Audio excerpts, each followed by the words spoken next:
Hello everyone! Welcome back to HLB Visa Consultancy. Ikaw ba ay may future travel at takot kang ma-offload?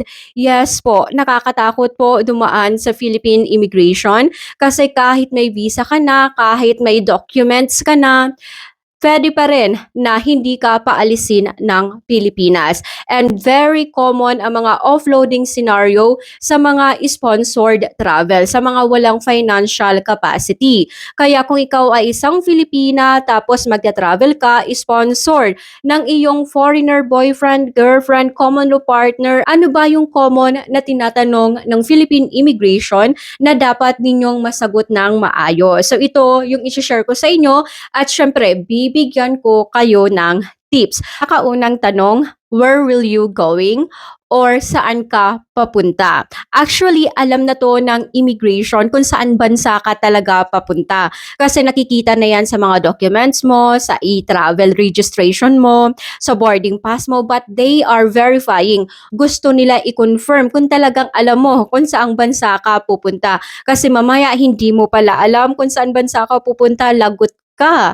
Ayun, kapag ganyan na napamali ka ng sagot, ang nasa flight ticket mo, papunta kang Germany, pero ang nasagot mo ay papunta kang India, nako, second inspection ka o kaya naman tuluyan ka ng ma-offload. So, dapat consistent yung mga sagot ninyo sa tanong ng immigration and tips ko sa inyo kung ano yung tanong, yun lang din ang sagot. Saan ka papunta? Papunta po akong Germany. Ang karugtong, walang explanation, yun lang.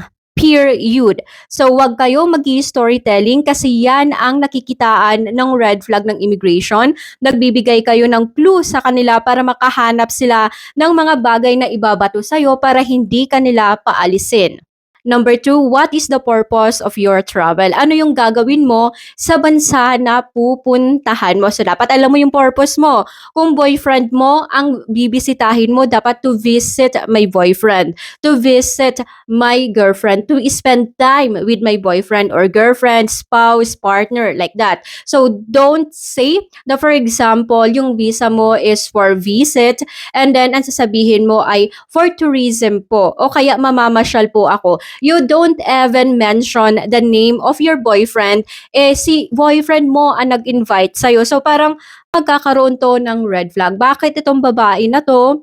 For tourism daw. But based sa kanyang document, and she is invited by her boyfriend, mag-spend time together sila, bibisitahin niya yung boyfriend niya, pero ang sagot tourism. Kilala ba talaga ng babaeng ito, itong lalaki na to, or this is a fraud relationship? O yung relationship na hindi nag exist ginamit lang para ma-approve yung visa o kaya naman magkaroon ng sponsorship para makaalis ng Pilipinas. Ang ending, maghahanap pa lang ng trabaho at hindi na talaga babalik. And pangatlo, is this your first time to travel abroad or internationally? First time mo ba lumabas ng bansang Pilipinas? Yes or no? Yes, first time po. No, hindi po. And hintayin nyo lang kung may follow-up question ng immigration officer. But I can say wala na po itong follow-up gaya ng ano-anong mga bansa ang mga binisita mo kasi meron na silang record niyan sa kanilang monitor. Sino ang magbabayad ng travel expenses mo? Given that you are a sponsor, you have an invitation letter, so sasagutin mo to, my boyfriend, the name of your boyfriend will pay for my travel expenses. O kaya naman, yung boyfriend ko po ang magbabayad ng aking travel expenses. Huwag nang dudugtungan ng hindi ko po kasi afford sir mag-travel. Kaya inisponsoran po ako ng boyfriend ko. Unemployed po kasi ako noong taon pang 2018 hanggang ngayon. Ika ng red flag sa immigration. So ikaw mismo ang nagpahamak sa sarili mo. Kaya iwasan natin mag-oversharing pagdating po sa immigration interview. So kung ano yung tanong, yun lang yung sagot po ninyo. Kasi kung meron pang gustong malaman ng immigration, they will just ask you a follow-up question. No, wag mong pangunahan ang immigration officer. And number 5, do you have a sponsor? Dito na papasok yung sponsorship. So, i-interviewin ka na dito ng immigration about sa sponsor mo. Yes, my German boyfriend is my sponsor. Huwag niyong gagayahin yung German boyfriend na sinasabi ko kasi this is just an example. So you will base your answer depende sa citizenship ng boyfriend mo or kung sino yung boyfriend mo.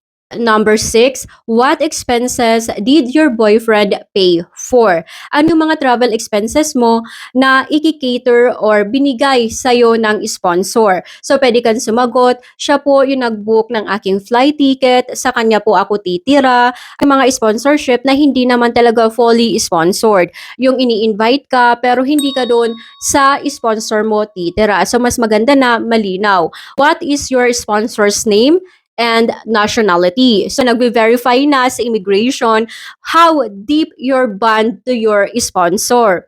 So, dapat masagot mo ng maayos o kaya naman ng kompleto. Ano ang pangalan ng boyfriend mo ba? Complete name ng boyfriend po ninyo or girlfriend. For example, Alex Smith, he is a German citizen. How long have you been in a relationship? Gaano na kayo katagal in relationship? Natanong to sa akin ng immigration before. Kailangan mo tong masagot ng maayos na hindi ka nauutal-utal to show that you know exactly the date or the year kung kailan naging kayo. Example answer, we have been into relationship for 1 year. 1 year in relationship na po kami.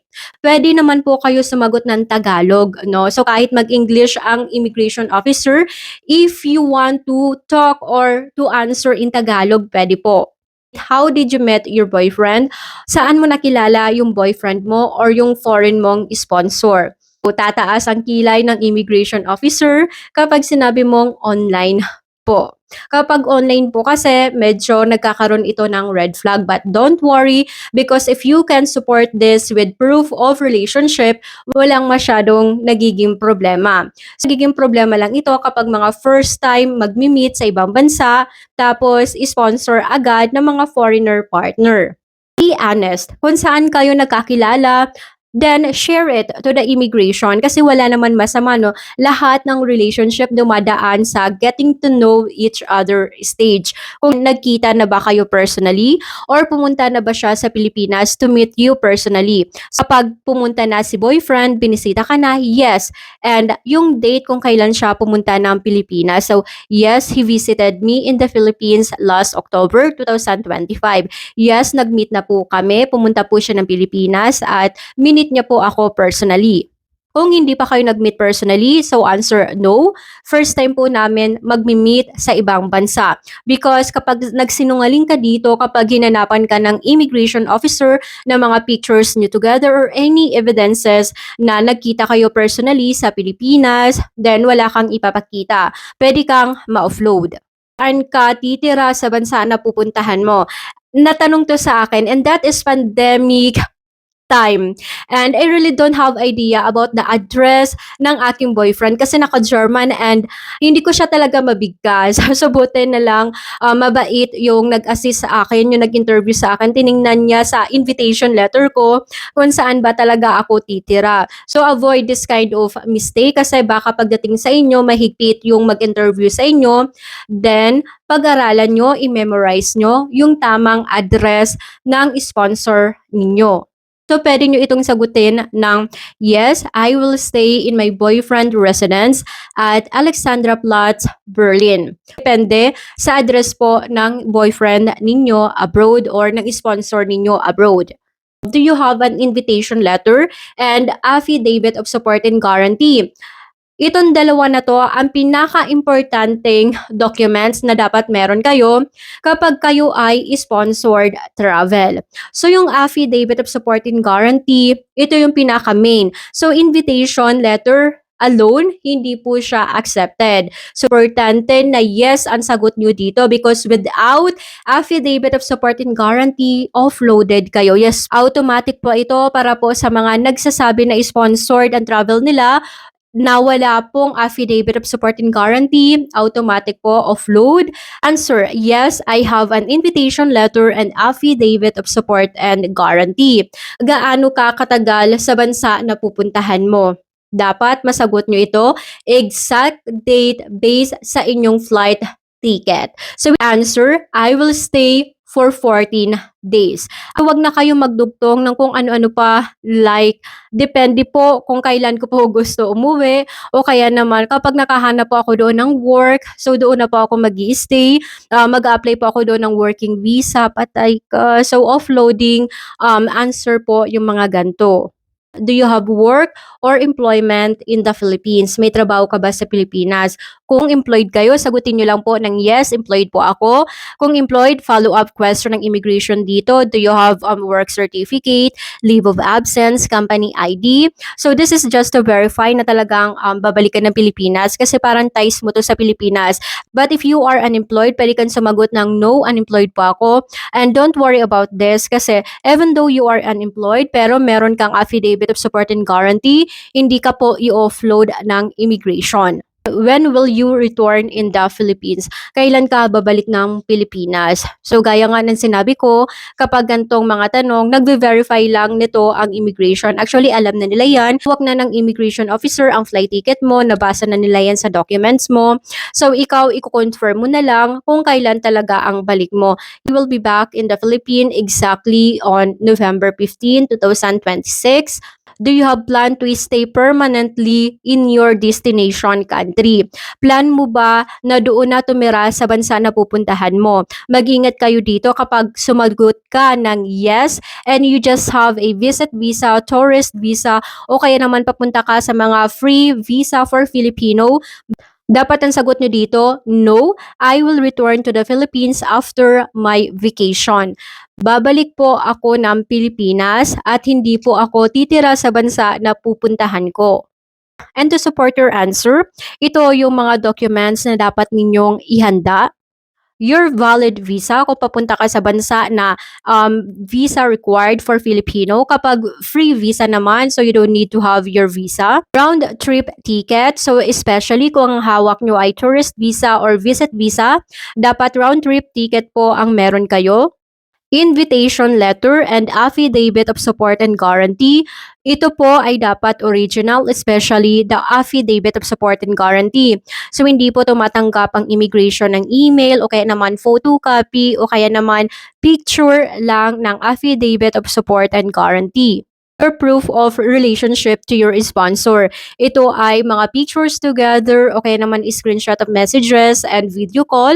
Kung hindi pa satisfied ang immigration officer, they want to check your phone, binabasa nila yung mga conversation ninyong dalawa, your sponsor's passport, if you are employed, certificate of employment, company ID, leave of absence. So this employment, this is just to add doon sa judgment ng immigration na hindi ka mag-overstay sa ibang bansa at you have your work na talagang babalikan mo after your short vacation.